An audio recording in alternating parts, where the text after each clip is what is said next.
are you, darling? It's gone. It comes and it goes. Oh, how annoying. Believe me, it's of no importance. And yet it makes you so nervous. I can only tell you what the doctor said, to forget it and not to worry. Well, I'd worry. Dr. Vengard. I repeat it, Dr. Vengard is the man for you. Don't let's go into that again. I will not be psychoanalyzed. Oh, now, Jill, that's a very middle-class attitude. I'm a perfectly normal woman. Well, that sounds awfully dull. My dear, you mustn't say that about yourself. Not even in fun. Seriously, Jill, go to Dr. Vengard. He certainly did wonders for Molly McLean. Do you know she was suffering so from claustrophobia she couldn't ride in an elevator? Can you imagine what that means to a woman living in a penthouse? And Dr. Vengard cured her? Well, he must have.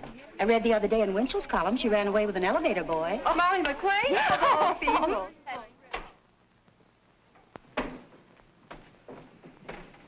My name is Mrs. Baker. I know. Mrs. Stallings phoned me. Will you please be seated?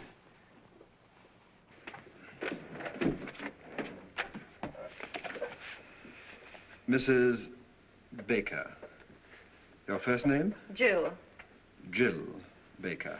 685 Park Avenue. 685 Park Avenue. Your age, Mrs. Baker? 22. I'm your doctor, Mrs. Baker.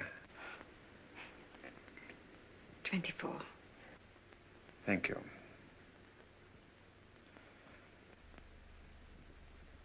Doctor, I want to be frank with you. I'm absolutely certain there's nothing really wrong with me. I'm sure you'll feel differently when you leave this office. You see, most people know nothing about themselves. Nothing. Their own real personality is a complete stranger to them. Now, what I'm trying to do is to introduce you to your inner self. I want you to get acquainted with yourself. Wouldn't you like to meet you? No. You see, I'm a little shy. All right. What seems to be the trouble? Well, it's difficult to show you the symptoms at the moment because it comes and it goes. Oh. It comes and it goes. Yes. It's so unfortunate. It's always the same whenever I see a doctor. When I come, it goes. And when I go, it comes. Mrs. Baker, whatever comes and whatever goes, there's no denying it worries you a lot. So please drop all your inhibitions, release your inner self, and speak freely. What comes and what goes? Hiccups. Hiccups? Yes. Whenever I get nervous or irritated, I get the hiccups. It's rather unpleasant and sometimes very uncomfortable. Well, naturally, it's a little early to make any diagnosis, but you're apparently getting these hiccups because of a nervous condition. Let's find out what causes that condition. Sounds plausible. Thank you. Would you mind stepping into the next room?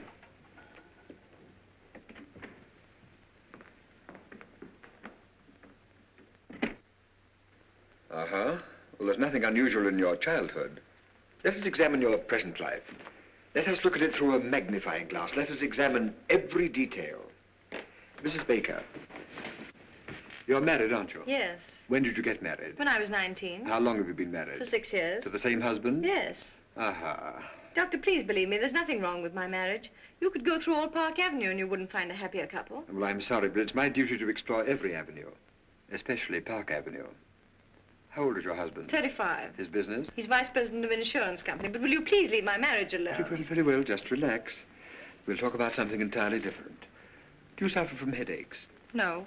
How is your appetite? Good. How do you sleep? Frankly, not so well. How does your husband sleep? Very well. Uh-huh. Now, during one of these sleepless nights, when you wriggle around restlessly, and you look to your right, what do you see? My dressing table. And when you look to your left, what do you see? My husband. Sleeping? Yes. Uh-huh. What are you trying to do? Break up my marriage? No. Just wake up your husband. Well, thank you. That'll be all for today. Doctor, my husband has nothing to do with my sleeplessness. It's just that I'm super sensitive to noises or to the slightest sound. Does your husband snore? No. But I must admit he breathes rather heavily. Oh, he does. I don't think there's anything I can do about it. After all, he has to breathe. I suppose so. Well, Mrs. Baker, I'm afraid your husband's ability to sleep is too big a challenge for you. It's rather like, well, have you ever been on a diet? Yes, a vegetable diet. Well, how would you feel if you had to struggle with a few raw carrots and have someone next to you eat a big, juicy steak? With a large baked potato? Yes. My husband, 2 weeks ago. Well, didn't it make you nervous? No. But now that you mention it, now that I think of it, it is rather irritating. And not very considerate. No, it isn't. After all, husbands expect their wives to keep their figures, but on the other hand... I would call it a complete lack of cooperation. It is. Uh-huh.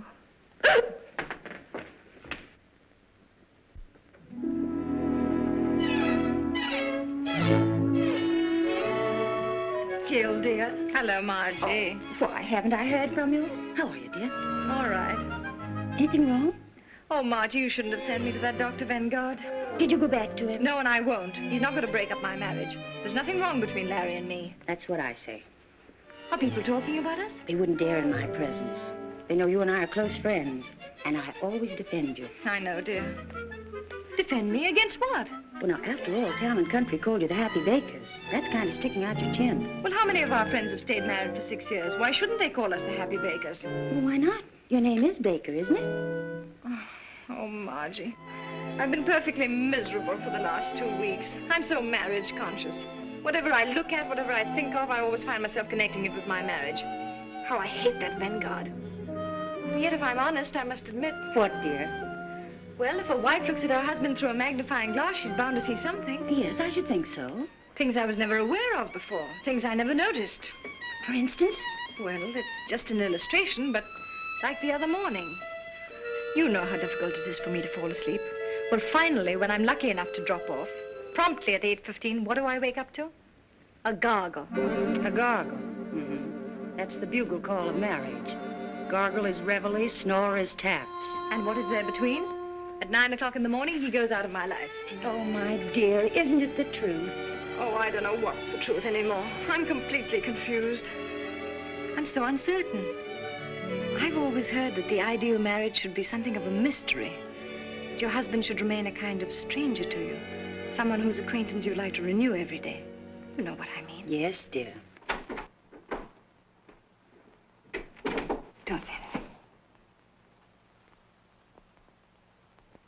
Hello.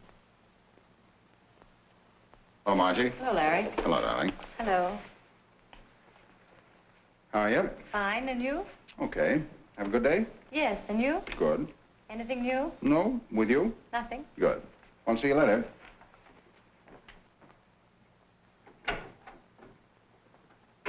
Well, what could he say? Why, of course, dear, there was nothing new, and he frankly admitted it. Jill, Yes, darling. are the Coopers coming to dinner? I don't know yet, darling. I'll let you know as soon as they phone.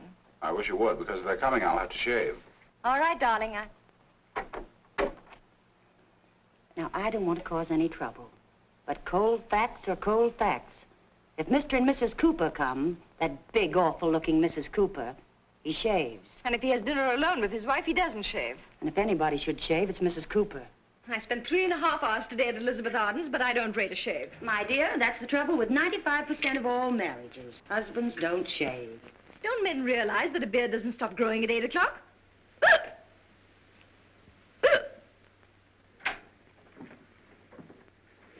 Hmm.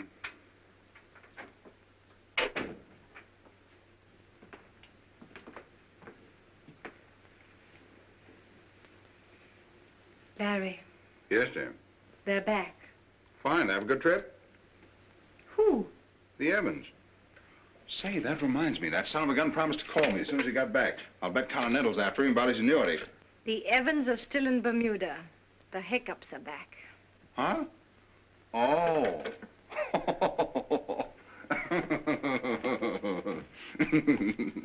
The joke's on me, huh?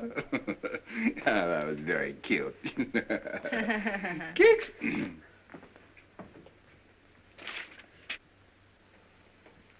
Larry, when you came in just now, you asked me if there was anything new. Oh, say, there is something new. And something very important, too. You know who's coming to dinner a week from Thursday? The president of Universal Mattress and the president and secretary-treasurer of United Furniture and some other high executives of both companies. Oh, good grief. Oh, I know it's going to be one of those nights, but Universal Mattress and United Furniture have merged. They're reshuffling their entire insurance account. Now, the tough man to crack is Kafka of Universal Mattress. I've done a little detective work. He's a Hungarian. As a matter of fact, they're all Hungarian. So let's give the dinner a kind of Hungarian touch, huh? Now, look, Larry. Oh, now, listen, darling. I don't expect you to behave like a gypsy, but let's hire a Hungarian cook and make him a wonderful goulash. Kafka will love it. I'm going to get that insurance account if I have to stuff that Hungarian like one of his own mattresses. Oh, and to make him feel really at home, our foreign division manager tipped me off. Just before they start to eat, you say, Eggeschegera. Eggeschegera. It means to your health or something like that. Eggeschegera. Mm-hmm. Oh, it's just a little thing, but you know how it is. Success in business is 50% hard work and 50% the right cigar. Eggeschegera. That's great, darling. Swell. Only a little more cheerful. You know, Eggeschegera. Eggeschegera. Oh, you mean Eggeschegera. Eggeschegera. Yeah, that's it. That's it. That's great, darling. Thanks. Keeks?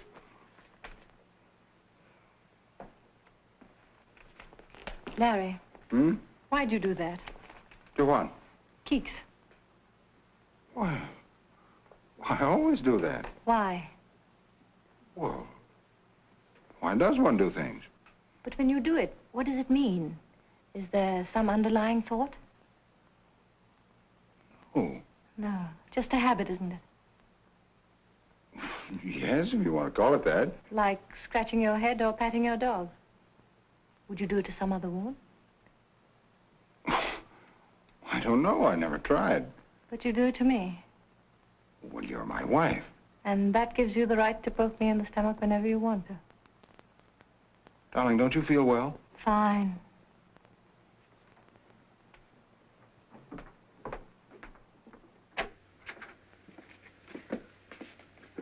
Larry, please don't keeks me anymore.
That was not the dog, that was me.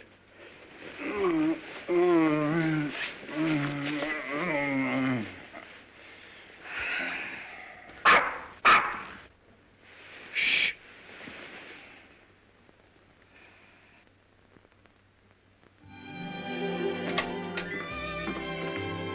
How do you do?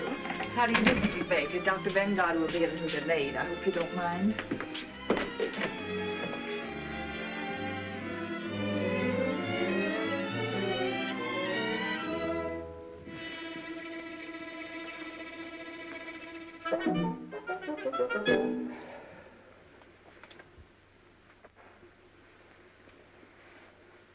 Ugly. Ugly.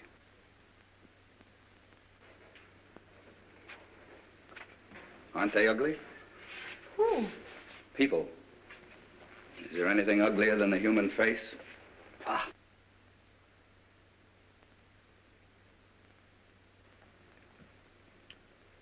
You mind if I smoke? Not at all. Smoke yourself? Yes. You haven't got a cigarette, eh? Yes.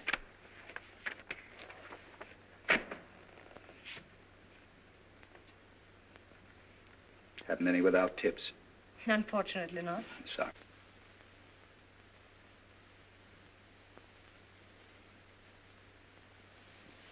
Pfui.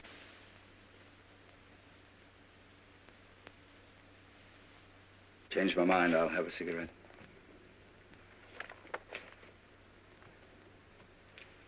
Yes, thank you. Have you seen this doctor before? Yes? How much do you charge? I really don't know. I haven't asked. Oh, you didn't have to. Dr. Vanguard just phoned. He'll be detained at least another half hour. Another half hour. Well, we have two alternatives. We can read a magazine or we can talk. This is a lovely day, isn't it? Yes. Yes, well, that takes care of that. Let's forget it. Do I bore you? Oh, no, on the contrary. Let me warn you that I say what I think. I'm a complete individualist. Oh, really? I'm against communism, capitalism, fascism, Nazism. I'm against everything and everybody. I hate my fellow man and he hates me. Sounds rather amusing. So I amuse you. I'm a clown, eh? Pagliacci. Oh, no, I didn't say that. All right, don't apologize. This Vanguard a good doctor? I'm sure he'll do you a lot of good. Why do you say that? What's wrong with me? I really wouldn't know. After all, I'm not the psychoanalyst. Uh-huh. What's wrong with you? Nothing. Why are you here? You don't go to a psychoanalyst to have a tooth filled. So what's wrong? I think we'd better read magazines. All right.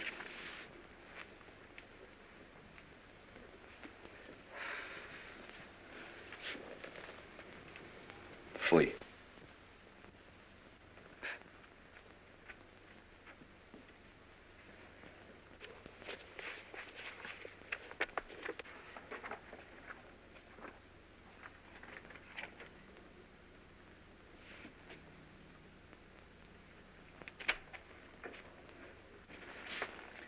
I hate to bother you again, but what does one have to do to be happy?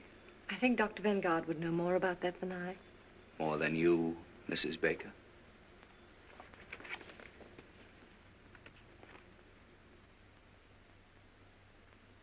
Oh, that article. You know, Mrs. Baker, this is the first time in my life I've ever met a really happy person. Seems to irritate you. No, it makes me curious.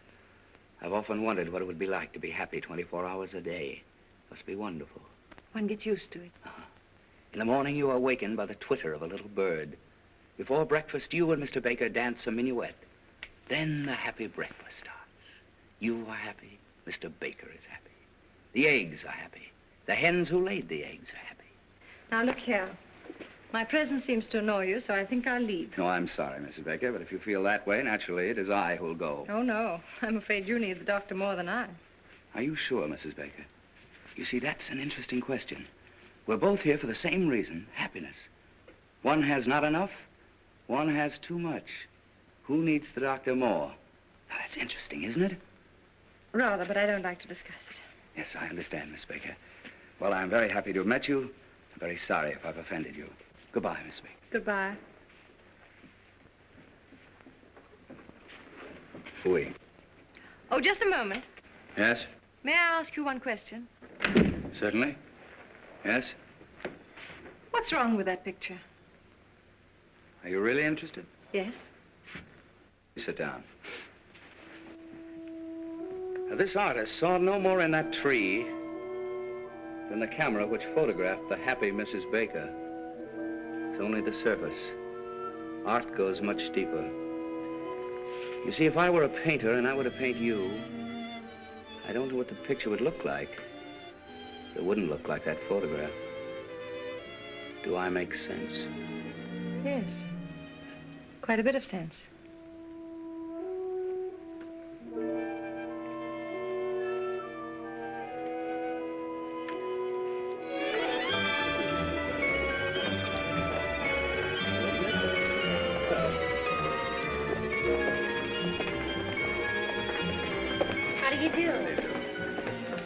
Hello, Sebastian. Hello. Oh, by the way, my name is Sebastian. Oh. Alexander Sebastian. The name mean anything to you? Be frank. Well, if you insist, no. It's all right, it's all right. Why should it? Let's look at the pictures.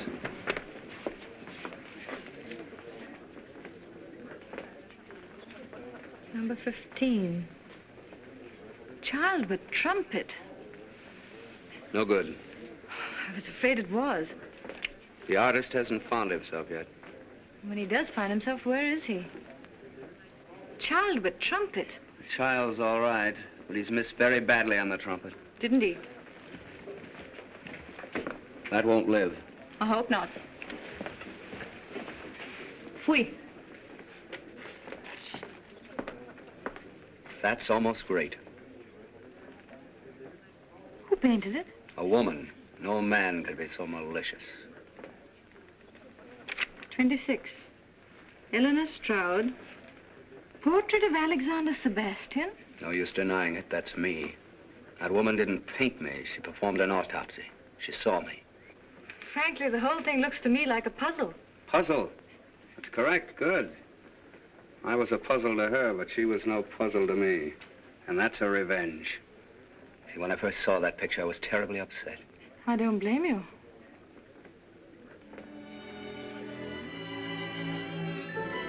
What do these notes mean? I'm a musician, a pianist. Oh, a pianist. Oh. And this pedestal here? Well, that indicates greatness. Tell me, why didn't you put your statue there? Is there any reason? There is. You see that little line? You mean this line? That's my whole trouble. Oh. That line sent me to Dr. Vanguard. Well, you might as well know that I'm inhibited, artistically. Let's have a drink. Oh, just a moment, just a moment. Yeah. What about this clock? A clock? Yes. Oh, that never should have been there. Why? Well, that's a personal matter. Are you sorry that you came here? Oh, no. No, on the contrary.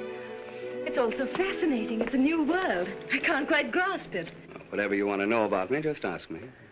That clock shows 12:15. Is it 12:15 by accident, or does it mean something? It means something. Oh. Let's stop talking about myself. Let's talk about something else. When is your next concert? Yes, when? When I overcome it. Overcome what? That little line. Oh, you mean your inhibitions? Yes. You see, when I play... Tell me, this 12:15, is it noon? Midnight. Any particular midnight? Mm-hmm. Oh. Coming back to my inhibitions, when I play in a drawing room... Pardon me, was it Eastern Standard Time? Daylight saving. Summer? Yes. Well, when I play in a drawing room for just one person, the right person, I'll be perfectly frank with you, I don't think there's a greater pianist in the world. But as soon as I get in a concert hall, in front of an audience, no. Something gets lost. Those faces staring at me. What right have they to come in and stare at me? What right have they to listen to me just because I pay $2? Some cases, $2.50. Why do I bother you with all this? Oh, but I'm glad you did. It's fascinating. You are a puzzle, Mr. Alexander Sebastian. And don't you try to solve me, Mrs. Happy Baker. Come on.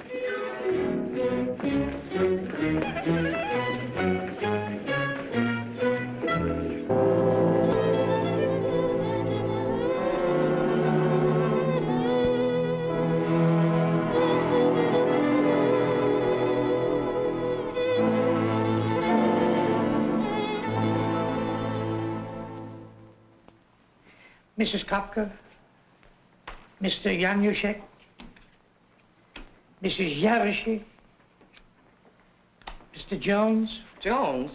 How does a foreigner like that get in here tonight? He's Mr. Baker's lawyer. Oh. Well, I suppose you always have to have a lawyer with Hungarians.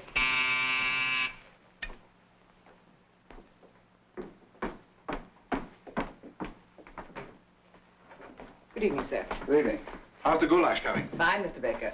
Did a package arrive for me? Not yet, sir.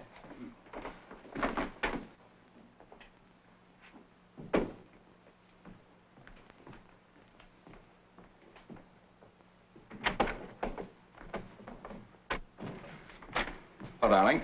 Hello, dear. Anything new? No. Have a good day. Marvelous. All set for a big night? All set? Ha-ha. Remember your word? Eggeschegera. Eggeschegger. That's it. Good. What is it? Your package had arrived, sir. Albert didn't tell me. Oh, fine.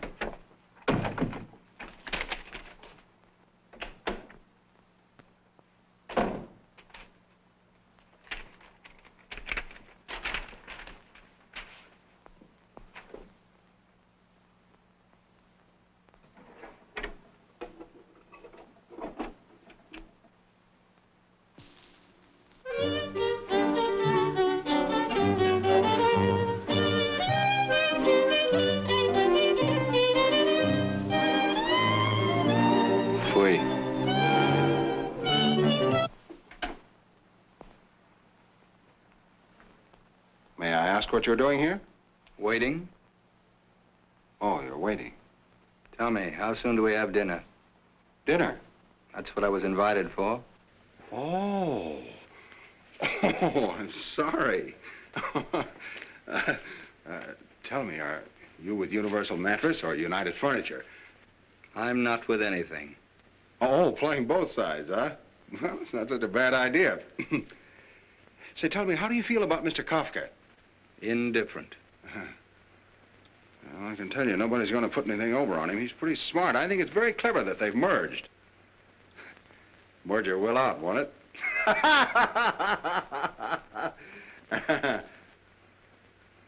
Yeah.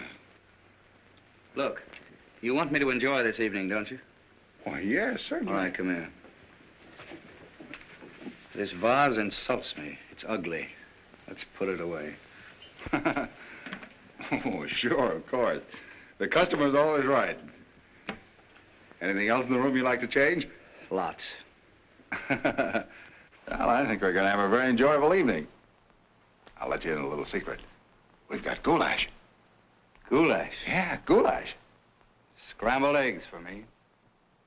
Well, only a suggestion. Will you forgive me? I must dress. Just continue to make yourself at home.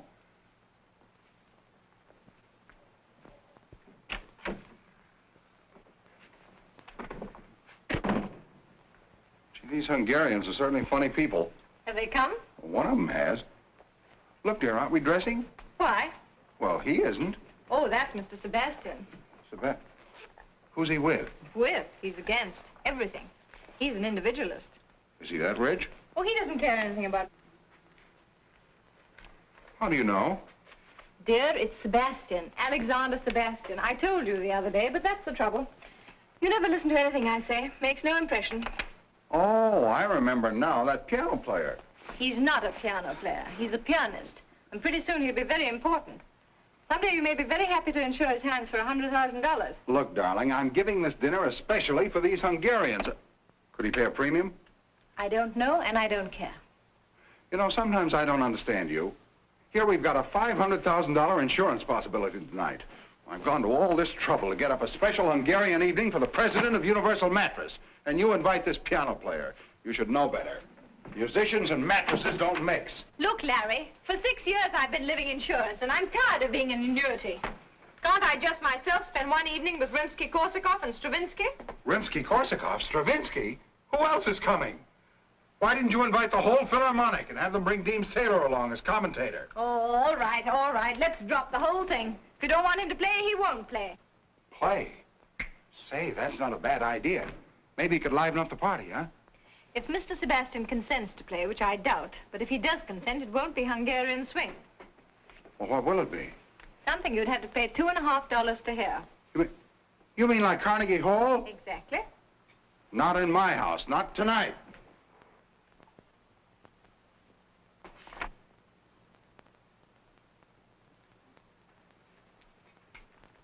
What's this?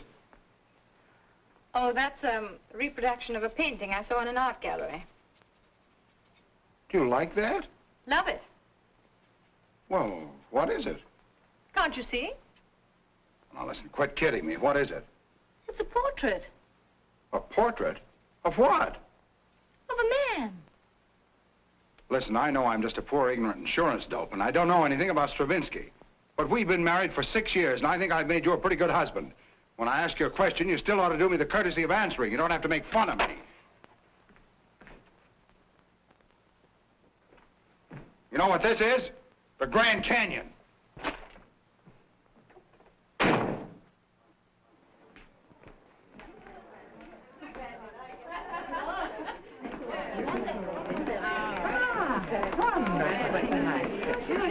You sit here, Mrs. Kafka. Thank you. And that's why, Mr. Kafka, we're the only company for you. Sounds very reasonable. Let's talk about it after dinner. Yes, indeed. After dinner, we'll have a good long talk right here, Mr. Kafka. All right. Mrs. Baker? Thank you, Mrs. Kafka.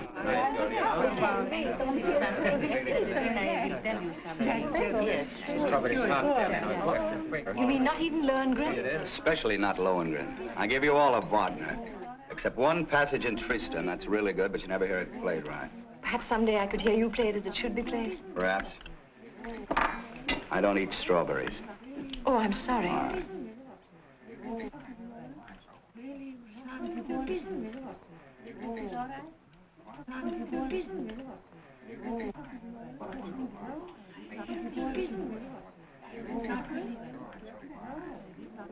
Everything all right, Mr. Kafka? Mm-hmm, fine.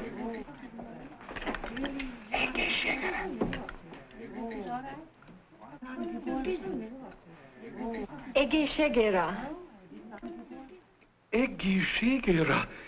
Egészségére? Milyen jól mondta ki. Hallottátok? Azt mondta, hogy egészségére. Egészen jól mondta magyarul. I thank you so much, Mrs. Baker. You make one feel at home. That's what I call hospitality, Mr. Baker. I didn't know she knew it. I wonder where she picked that up. What does it mean? To your health. Oh, isn't that nice? And she pronounced it so well. Ignát! Igen, szívem. Ugye milyen jól mondta ki magyarul? Igen, nagyon jó. Nagyon jó. Egészségére! Én már régen nem beszéltem magyarul. How comes you speak Hungarian? Were you born in Hungary? No, I studied music in Budapest. Budapest! Jaj, Budapest! I lived at, what's the name of the street? Andalusia. Andrassy úr! Andrássy! Hát én ott laktam az Andrássy-út 54 számmal. 54? Én ismerem őket. Ott volt a kávéház. Andrássy kávéház. Minden délután ott volt az Andrássy. Annál szebb utca nincs is a világon. Minden nap ott sétál.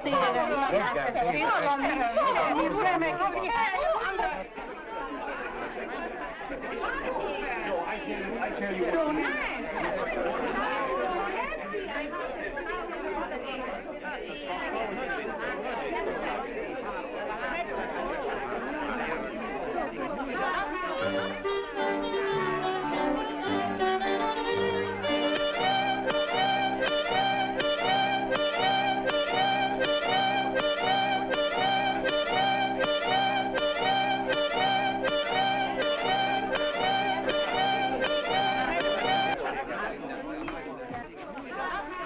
I just got a call. Kafka's lunching with the Hudson Insurance people tomorrow. It's tonight or never. What about the legal angle? My office is working overtime drawing up the contract. All right, I'll go right after them. Well, enjoy the goulash, Mr. Kafka? Good goulash. Very good goulash. If your firm is as good as your cook, we might get together. Well, I'm glad you brought that up. Now, here are the details. Yaroshin, Laszlo, come here a minute. After all, we are partners. I want you to listen to Mr. Baker's proposition. Well, gentlemen, here it is in a nutshell. Everybody, please, I have a treat for you. Mr. Sebastian, you know, is a very well-known pianist, and he's kindly consented to play for us. So if you'll all be seated.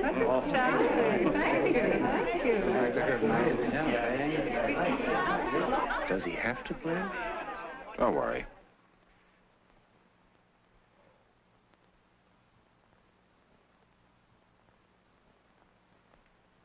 Mrs. Baker. Yes, Mr. Sebastian. Would you mind moving from here, please? Yes. Go on, show your legs.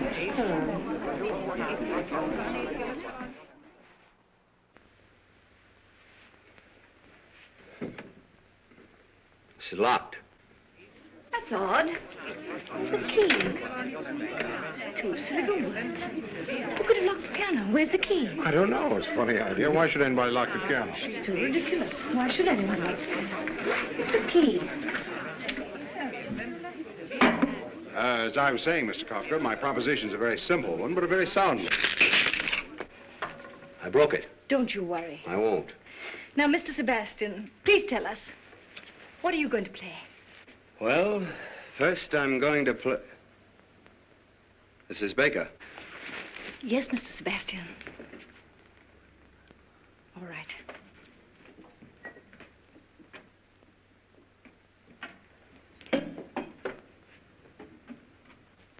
I shall begin with a Sonata Pathétique by Beethoven.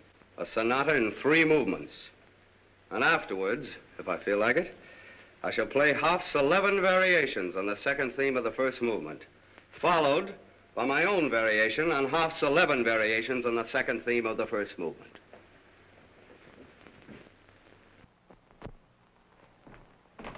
Listen, how long is the sonata? The only one I ever heard lasted 3 cigars. It's a catastrophe. It's a disaster. Jones, we're sunk.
Stop it.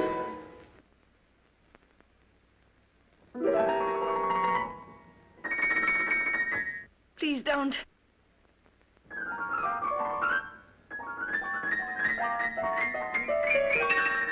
No.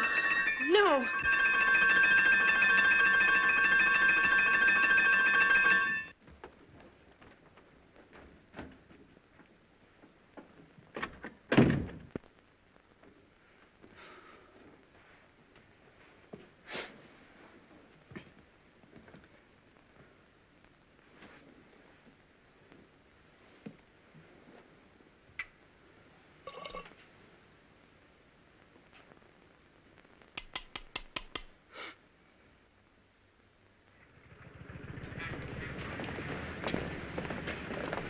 You know, Jones, I'm glad you got that clause in the contract. It saved our necks. Another...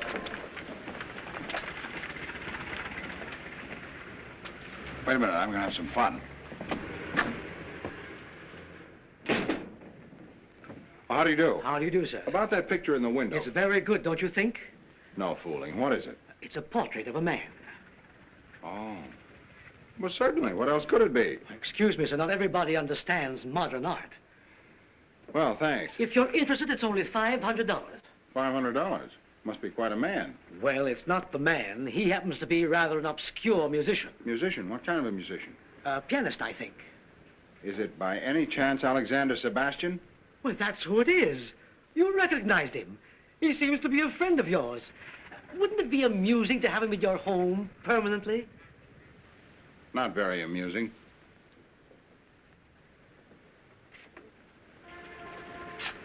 A cheap guy like that. Who? Him. Goodbye, Jones.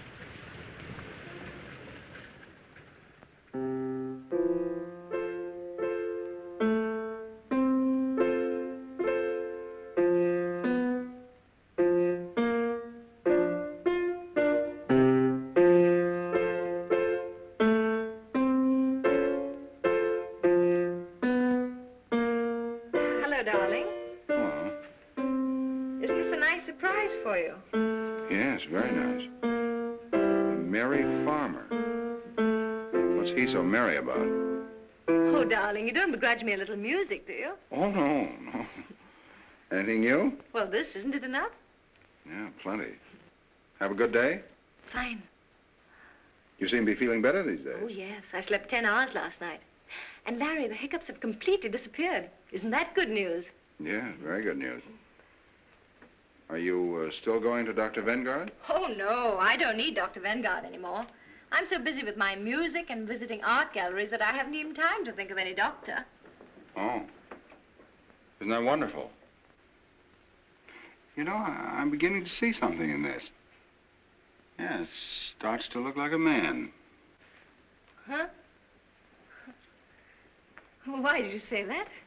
Well, the other night. Oh, you took that seriously. I was only kidding. How could that be a man? I was nervous about the dinner party, and I said whatever came into my mind. I'm sorry, darling. No, dear, no, I don't agree with you. It does look like a man. Now, don't be stubborn. Can't you take a joke? Well, then, what is it? Huh? It's a meadow. It's called Meadow in Spring. Oh, in spring, huh? Yeah. Hmm. And those little notes of music, what do they mean? That's the shepherd playing his pipe. Shepherds play pipes, don't they? Oh, sure, yeah. Mm-hmm. And the clock at 12:15? Oh, I don't know exactly what that means, but I guess it's probably lunch. The shepherd eats and then he plays his pipe. Really, darling, you talk as though you've never been in a meadow. You see, in modern art, they're trying to break down the conventional forms. They're trying to get away from what you expect. It's all done by indication.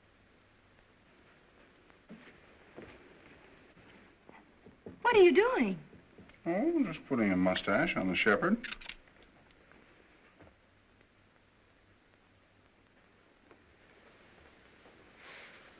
Knock that guy right through his piano. Now, that'd be the worst thing you could do. You'd just make her feel sorry for him. Don't make a martyr of him. You've got to look at this thing from a woman's angle. Now, wait a minute. Miss Aiken, will you come in, please?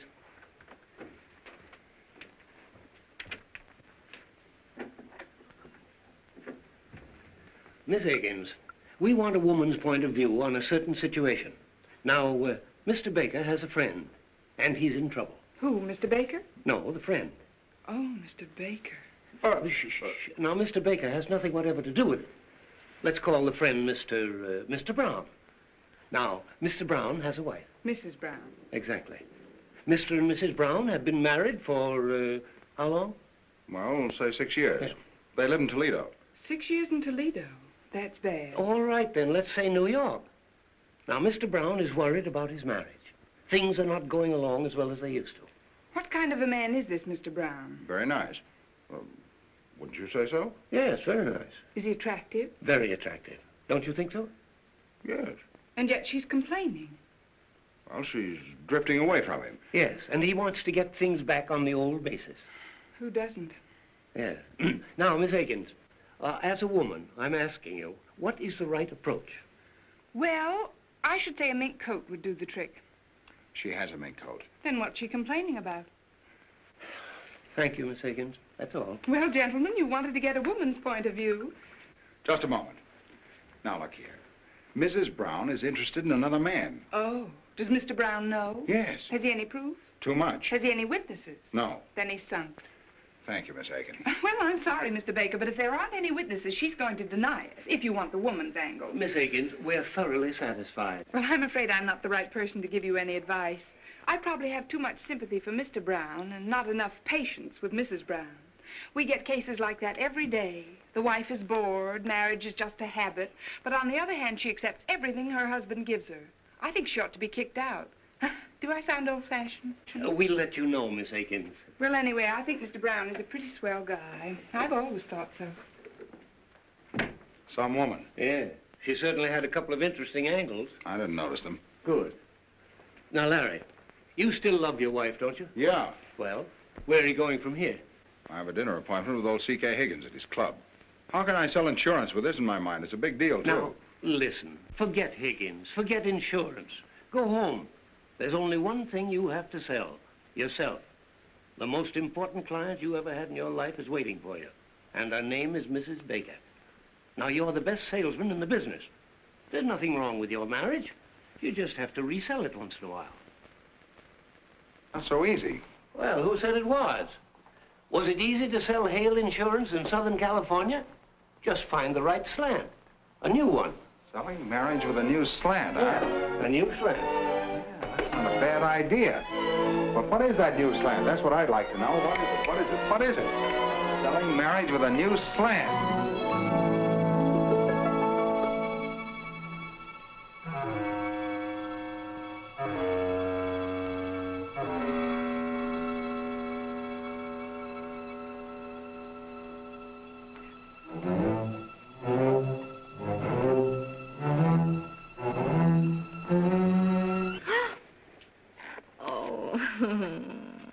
Nice surprise, eh?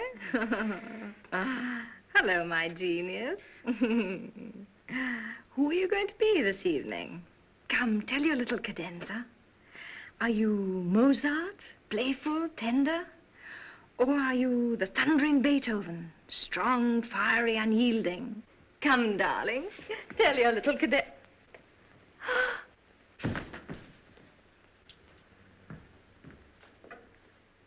Da, da, guess who is here? Guess who is here? Guess who is here? It is Wotan, the god of gods, coming down to her. Anything serious? No, she just fainted. Oh, well, women are always fainting. Any particular reason? No, no. She just thought I was a genius. Then she found out I wasn't, and it was too much for her. Please make yourself at home. I'll be right back. I want to get some smelling salts.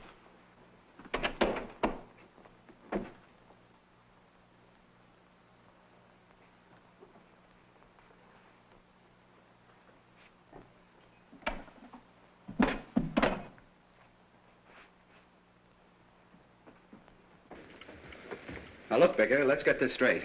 There's going to be a very heated discussion. We're going to insult each other. It can't be avoided. You're going to accuse me of something which I'm going to deny and you're not going to believe. So before this battle starts, let's get one thing straight. I'm not going to fight. My hands are my only livelihood, and I'm not going to risk them on your jaw. Here, Mozart, wake up your little cadenza.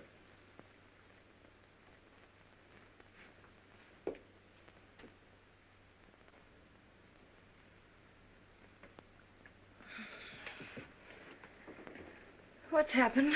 Well, I... You! What? That's very funny. You know what I thought? Look, I think I...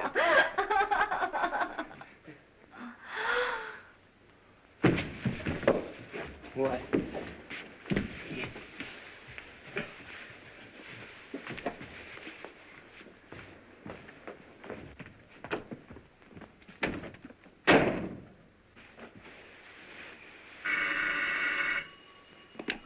Hello? Hello, Jones. I'm still selling. You were right. It needed an entirely new slant. I think I've got a new one.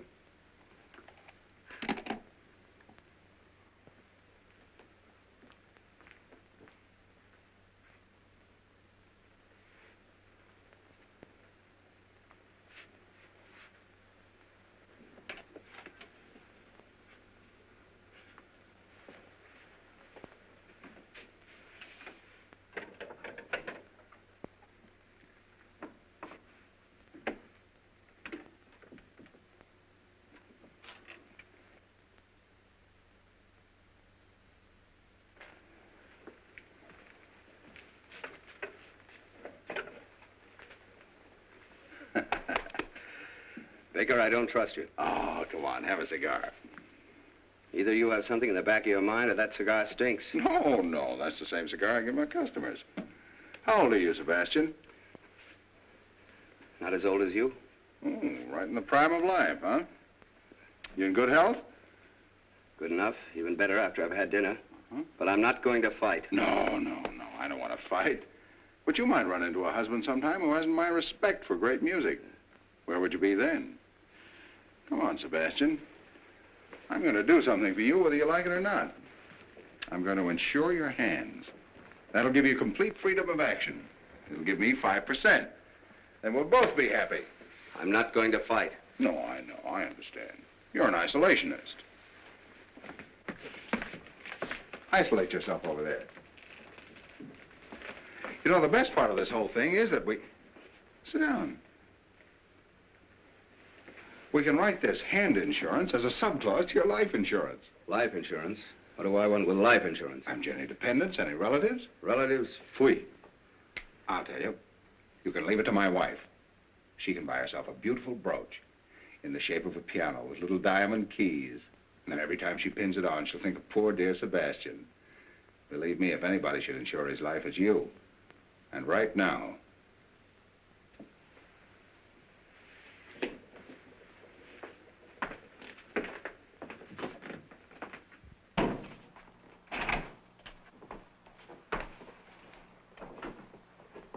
Now then, where were you born? I'm not going to fight.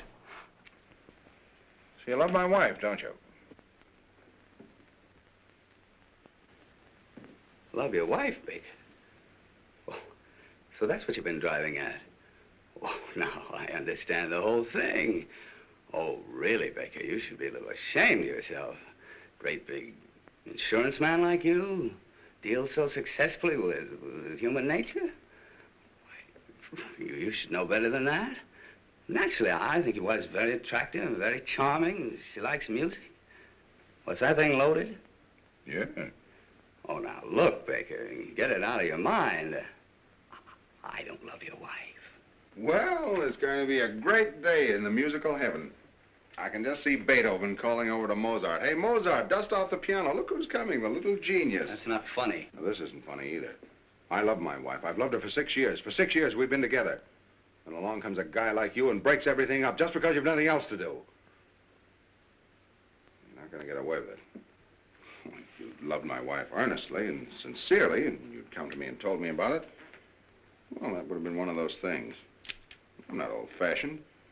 If you'd both felt that you would have been happier without me, what could I have done? Pack my suitcase. And I wouldn't have to do this.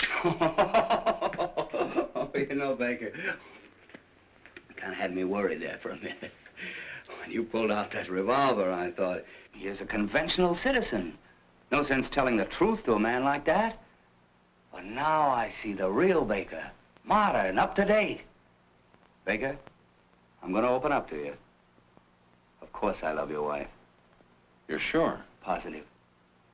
Well, then I won't have to shoot you. I don't think it'll be necessary. Well, we've got a clean-cut situation on our hands. You love my wife, and my wife loves you. Well... Oh, yes, she does. I've seen it with my own eyes. Well, there's only one thing left for me to do. Hmm?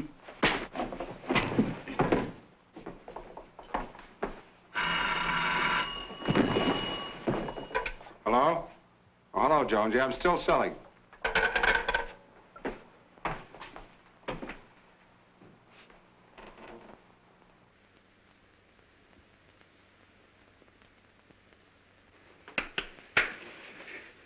Did I hit back? No. Good. Shouldn't have done that, Baker. I know, and I'm sorry. Shouldn't have done it. I slipped back into the old-fashioned Baker. I probably won't do it again.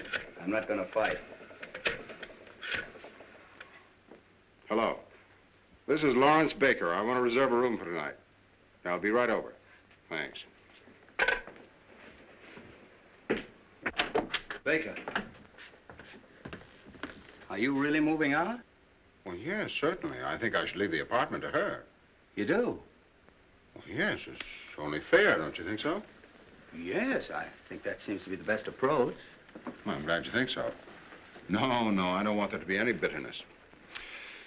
No, fortunately, I'm in a position to give her security, to take care of her future. And why not?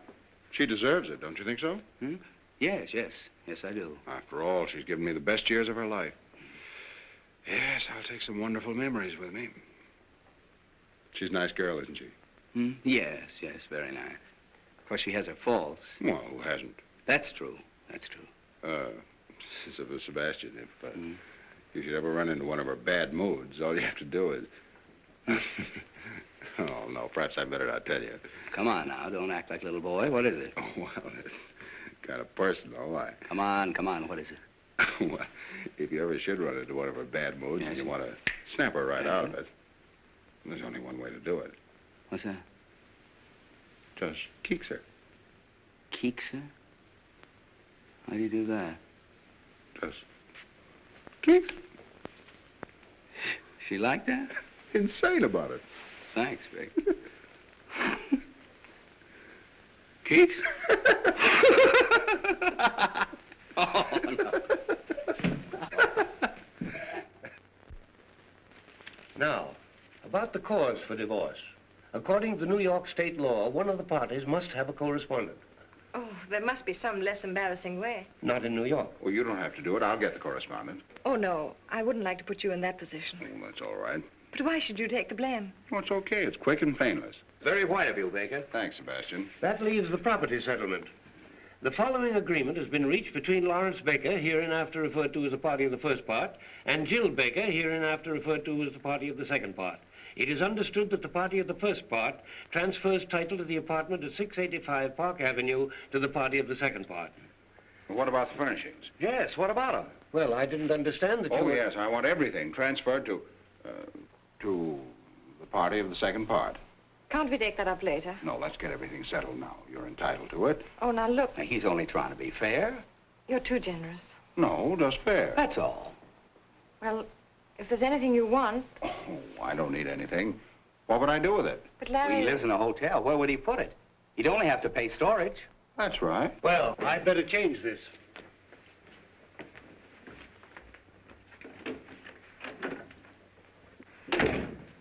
What's his name? Jones. I don't trust him. Well, here we are. Mm-hmm. Baker versus Baker. Sounds awful, doesn't it? Everything legal does. Oh, about this correspondent. Yes? Who's it going to be? Oh, I don't know. Anyone in mind? Mm-hmm. I have several promising prospects. Oh, you have? Mm-hmm. Yes, I think we can clear up the whole matter in about 4 weeks. Sounds pretty good. Mm-hmm. Tell me, it isn't Mary Logan. Mary Logan is a correspondent? Oh, I think I can do better than that. After everything's straightened out, I think I'll take a trip to South America. Is it one of my friends? No, you know I never cared very much for your friends. Someone I know? Darling, this is a divorce, not 20 questions. Oh, I'm just curious. Oh, don't worry. You can rely on me. I won't disgrace the family name. Larry, do you really want this divorce?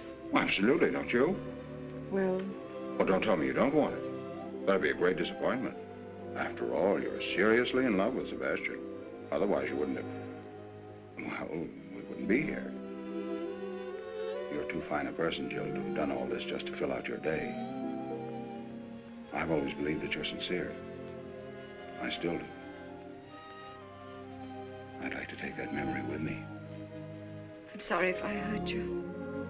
You couldn't help it. Don't worry, there'll be no bitterness.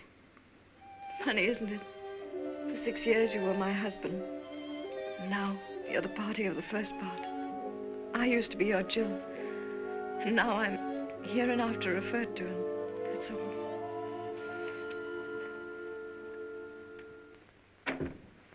Well, everything's taken care of. What's the matter?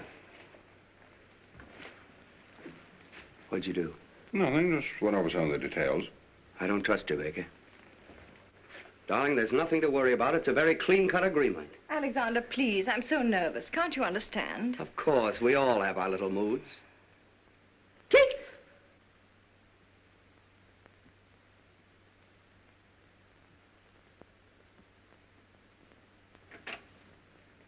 Now let's read this again.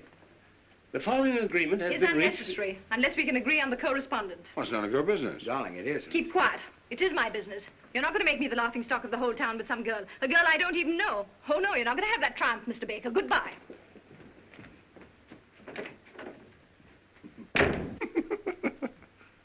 Kicks? Don't do that, Baker. Jill! Jill! Jill! And that, my dear Mr. Jones, is what is known as protecting your original investment. Let's get a drink. I think you softened her. Softened her, destroyed her. She's going to come back and eat out of my hand. And what I'm going to do to Mrs. Jill Baker, hereinafter referred to as Jill Lamb Baker. If you want to buy a good piano cheap, Jones, you can have it. No. Oh, am I going to be difficult? I'm going to be the mad dog of 685 Park Avenue. Heil Baker. Mr. Jones? Yes, Mrs. Baker. About this correspondent, what does the law require? Well, she... No, in case I have the correspondent. Oh, well, you have to be found alone with him in your apartment, and he with his coat off. I see. Alexander, Yes, darling. are you willing to take your coat off for me? Anything you say, darling. Oh, no. No, no. Oh, yes, You mean you really want to do that? I do. You want to compromise me with that guy? Ah, you seem to forget, Baker, that she's in love with that guy. Keats! You brute! Alexander! Alexander! Alexander! Snoogey! Snoogey? Calling that Snoogey? Come on, darling. There you are. You'll be all right. Sit down here. For 6 years, I've been married to a brute and I didn't know it. A divorce, yes, that's the only solution. All right. Why don't you go to Reno? Yes, Reno. I don't want to go west. Oh, darling, how are you? Unshaken. Would you establish residence in Pennsylvania? Pennsylvania? It's around Philadelphia, isn't it? In the neighborhood, yes. Well, that's not bad. They've got a good orchestra. It'd be easy to communicate with New York. Very well. Shall we say Pennsylvania? All right, Pennsylvania, China, anywhere. Only let's get it over with. Okay, let's look up Pennsylvania. Pennsylvania, There. That's... Snoogy. You're going to get your divorce if it's the last thing I do. Section 10. Innocent spouse may get divorced provided the other spouse shall have, by cruel and barbarous treatment, rendered life intolerable and burdensome to said innocent spouse. Sounds promising. Shouldn't be difficult for you to be barbarous. No, my innocent spouse. What do I have to do? Well, let's call in a witness. Let's say my secretary. And first, you two start a quarrel. With pleasure. And then I'd say maybe you slap her face. Slap her face? Oh, no. So, you can hit a man, but you don't dare strike a woman. You coward, you. All right, I'll do it. Very well. Now, let's rehearse the whole thing. Now, here's the plan. Miss Higgins, will you come in, please? Right away, Mr. Jones. Now, remember, I start to dictate a letter. As soon as I snap my fingers, you start the argument. And when you say... You cheap second-rate insurance peddler. When I hit you. Now, Baker, don't let us down. Miss Higgins! Miss Higgins! Coming, Mr. Jones. Sit down, please. Take this. To Walter K. Dovenmule, Capital City Bank and Trust Company, Columbus, Ohio. My dear Mr. Dovenmule, now let me see. So you won't tell me? I wasn't there. My mother saw you. Your mother gives me a pain in the neck. How dare you say that about my beloved mother? Your beloved mother. Pooh! So you won't tell me, huh? I wasn't there. But my mother saw you. Your mother gives me a pain in the neck. How dare you say that about my beloved mother? Your beloved mother. Pooh! Who are you to poo my mother? Your mother. Do you know what your mother reminds me of? Hey, stop! Just a minute. Miss Higgins, I didn't tell you to leave. Yes, for heaven's sakes, Miss Higgins. Sit down. Now, read that back to me. Mr. Walter K. Dovenmule, Capital City Bank and Trust Company, Columbus, Ohio. My dear Mr. Dovenmule. So you don't like my mother? No, I don't like your whole family. Oh, you don't? No, I don't like your father, I don't like your brother. And do you know what your mother reminds me of? What? Of you. That'll give you a rough idea of what I think of your mother. You cheap second-rate insurance peddler. You cheap second-rate insurance peddler.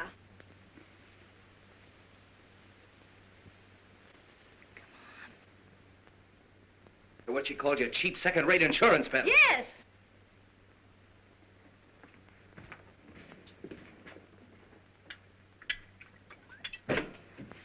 Now, look, man, our whole happiness is at stake. One good sock. Here, have another cognac. Now, give it everything. Read it back to me. Walter K. Dovenmule, Capital City Bank and Trust Company, Columbus, Ohio. My dear Mr. Dovenmule. Yeah, my dear Mr. Yeah. Everything I said about your mother still goes. And double. Oh, it does? Yes, it does. Well, I still say you're a cheap second-rate insurance peddler. Oh, so I'm a cheap second-rate insurance peddler, am I? Yes, you are. Say it again. You cheap second-rate insurance peddler.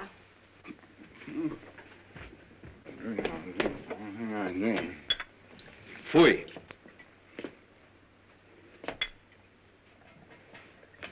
Come on, Baker, pull yourself together. You can do it. Swell guy like you. Read it back to me. Walter K. Dovenmule, Capital City Bank and Trust Company, Columbus, Ohio. My dear Mr. Dovenmule.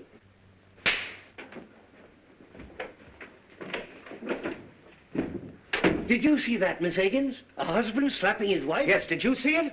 Mrs. Baker, I'm very sorry this happened in my office. So am I. Imagine that, a husband hitting his wife. He had to get drunk to do it. Goodbye, Mr. Jones. Goodbye, Mrs. Baker.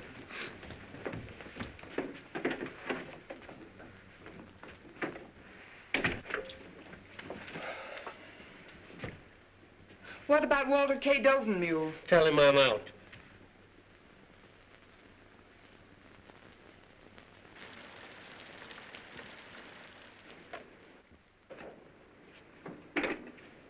Thank you, sir.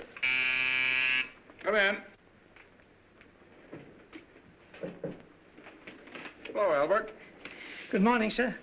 I hope you'll forgive me for disturbing you on Sunday. It's all right, Albert. Have a late night, sir? Yes, I've had a series of late nights. I guess I'm not as young as I used to be. Oh, I think you look very fit, sir. Oh, thanks, Albert. How's everything going? Well, not so well, sir. I came to ask if in your future plans you'd have any use for me. Have you left Miss Baker? Yes, sir. I had to, on account of that musical gentleman. Oh. In fact, we all left, except Emma. But then she fortunately is quite deaf. How is Miss Baker? As charming as ever, sir. Happy, I suppose. If you'll pardon me for saying so, I think she shows great courage.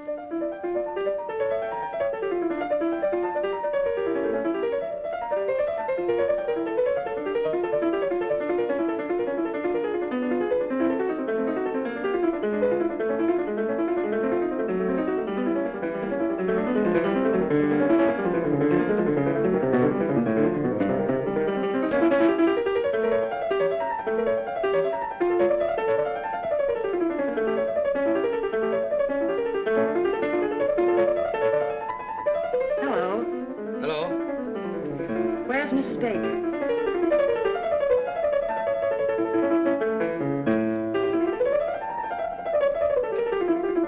Jill, dear. Margie, darling. Oh, I got such a thrill when you called me. Why shouldn't I, old friends like us? Sit down, Margie. How are you, Jill? Oh, I'm fine. I hear you're going to Philadelphia. Oh, did you meet Alexander? Yes, but I didn't want to bother him. He's practicing for his new concert. I understand. Does it disturb you? No. I love music. Yes, I'm going to Philadelphia. And you're happy? Oh, yes, very.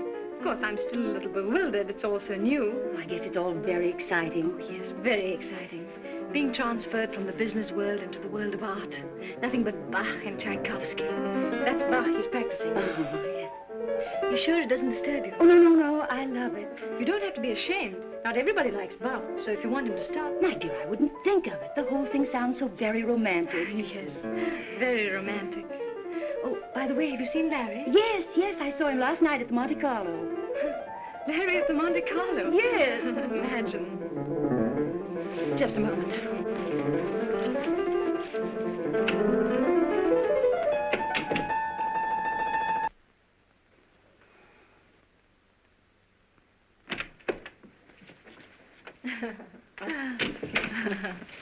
Please forgive me. Of course. Well, now, what were we talking about?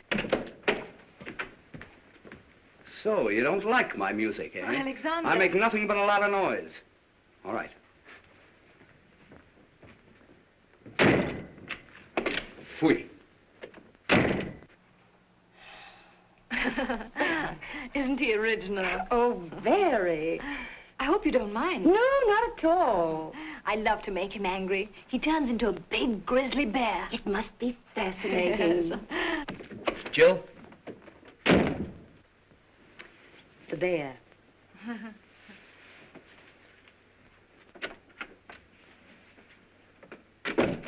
What is it? Jill, there'll be no more music here today. Oh, no? No, and don't coax me. And don't shush me. As a matter of fact, there'll be no more Sebastian here today. At least not for lunch. And dinner is very uncertain. Well, if that's the way you feel about it. It is. Jill, I can be very impossible. Goodbye.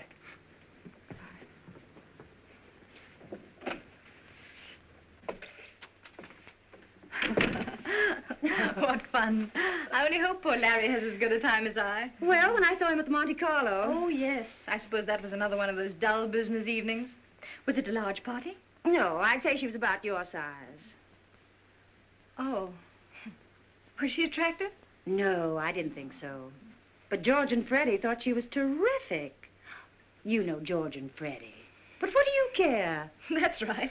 What do I care? Larry's entitled to have a little fun. That's the kind of life he likes.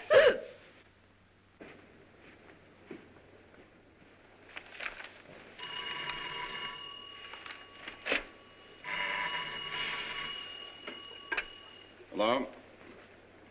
Hello, Sally, darling. I feel pretty good considering. What about you? Mm-hmm. That's right. Huh? Well, no, I'm sure you took it with you when we left for the Monte Carlo. Wait a minute.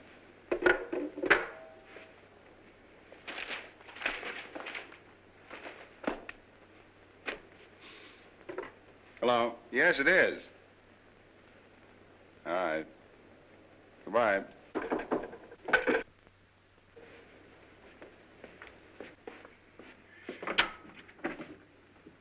Hello. Hello. Are you going to throw me out? Jill, you shouldn't have come up here. It's rather embarrassing. Well, I was just passing by. But after all, if Sebastian finds out... Oh, don't worry about that. But I do. A girl engaged to be married, coming to a bachelor's apartment, and unannounced. Just a moment.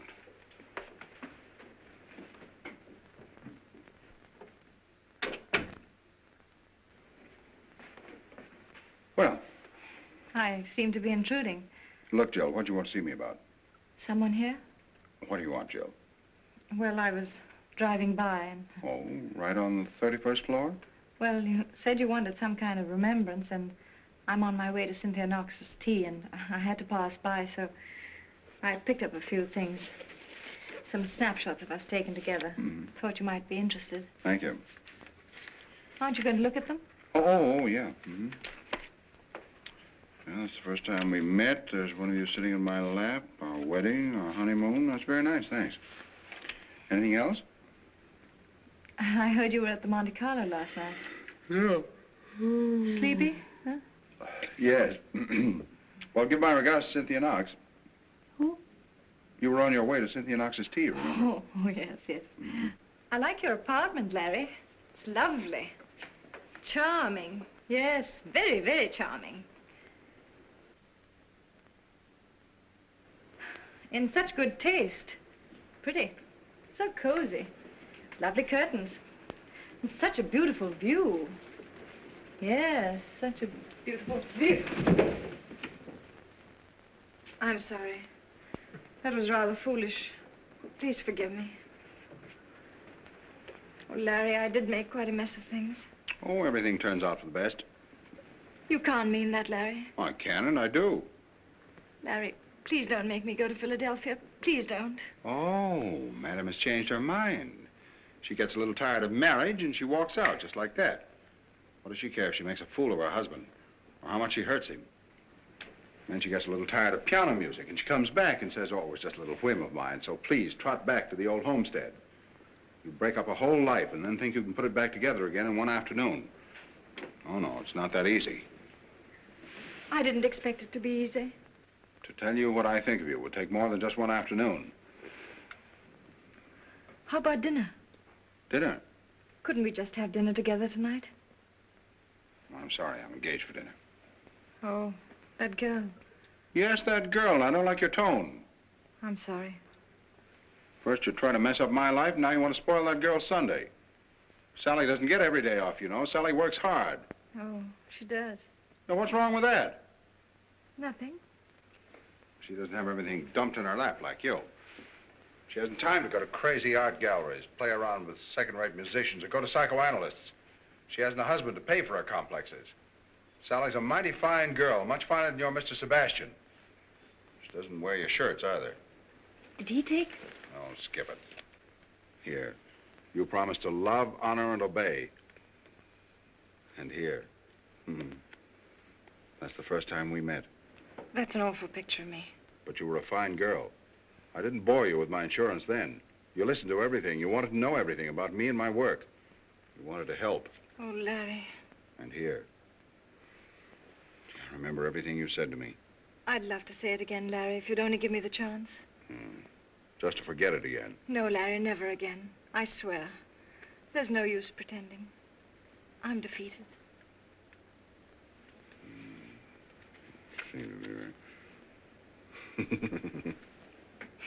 Gee. I'll always remember that tree in front of our hotel window. And that funny old Italian waiter? Oh, that wasn't here. Oh, yes. No, it wasn't. No, here. Oh, that's right. That's that front porch. Our first breakfast. Yes. Oh, Larry, couldn't we have dinner together? Not tonight. Why not? Sally, Let me talk to her. Oh, no. Woman to woman, she'll understand. No, no. Please, Larry. Well, you don't deserve it, but I'll see what I can do. Thank you, darling. You stay right here. It's going to be very tough.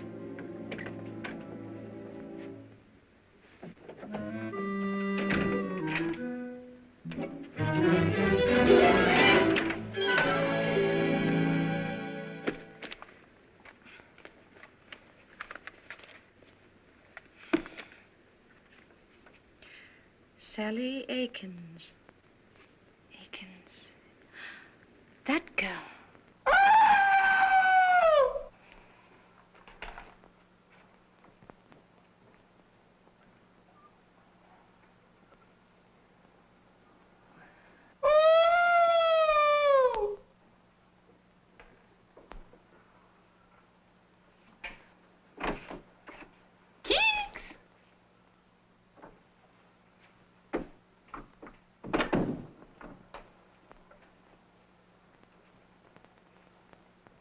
How'd you do, Miss Akins?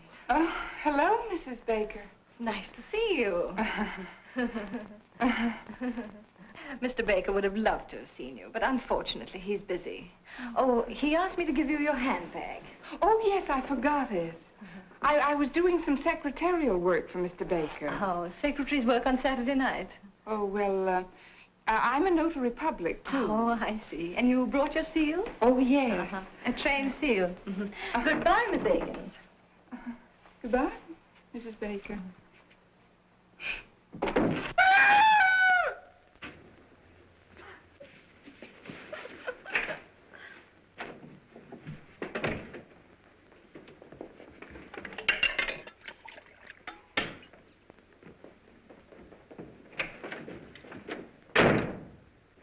Sweet. Sweet.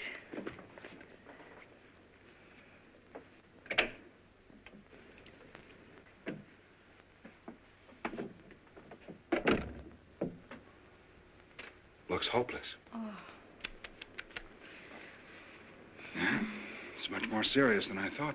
Oh. That girl's really in love with me. She adores me. I don't blame her. She says she can't live without me. And I believe her. And I, too. It's understandable. You're very wonderful. Oh. Oh, yes, yes, you are. How about dinner? But you know I can't. How about after dinner? Do you want a suicide in your conscience? Oh, no. No, no, not that. Well, there you are. You're right. It's hopeless. It's too bad, Joe. Everything could have been so marvelous. Yes. There's no reason we couldn't really have been happy. Yes, but it's too late now. Yeah. It looks like the end. Goodbye, Larry, and good luck. Good luck.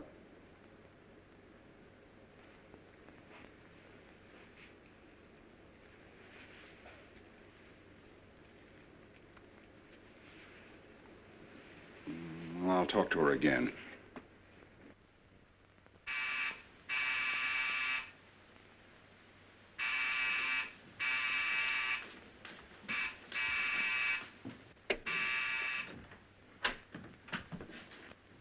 Mrs. Baker home? Yes, ma'am. Never mind. Guess who is back?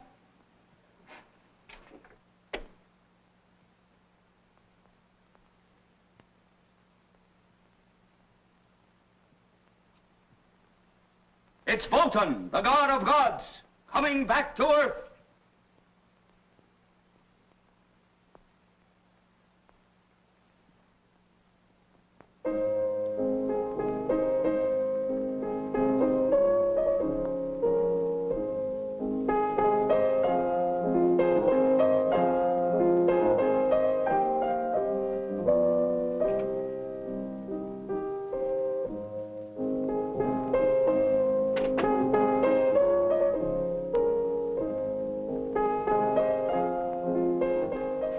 Softer, please.